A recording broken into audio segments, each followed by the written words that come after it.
Sunday morning ஒரு 8:30 போல் தான் எல்லாருமே எழுந்திரிச்சோம். அன்றைக்கி டேயுமே கொஞ்சம் லேட்டாக தான் வந்து ஸ்டார்ட் ஆனது. குழந்தைங்களுக்கு பேன் கேக் தான் ரெடி பண்ணியிருந்தேன். இடையில கொஞ்ச நாள் பேன் கேக் வந்து கொடுக்கவே இல்லை, ஏன்னா அவங்களுக்கு வந்து பிடிக்காமல் போச்சா, சரின்னு சொல்லி அப்படியே ஸ்டாப் பண்ணிட்டேன்.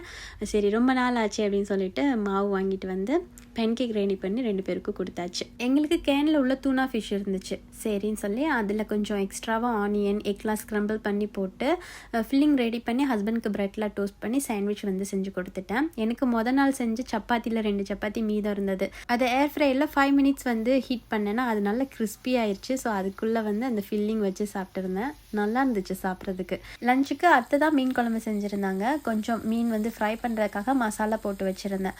அதையுமே வந்து தவா ஃப்ரை பண்ணி லஞ்ச்லாம் சாப்பிட்டு முடிச்சுட்டு இப்போ மாம்பழம் சீசனாக, ஸோ மாம்பழம் கட் பண்ணி சாப்பிட்ருந்தோம். மாம்பழத்தில் நிறைய வெரைட்டி இருக்குது. நமக்கு வந்துட்டு ஒரு 4-5 பேர் தெரியும். மாம்பழம் நல்லா டேஸ்ட்டாக இருந்தால் நல்லா சாப்பிட தெரியும்.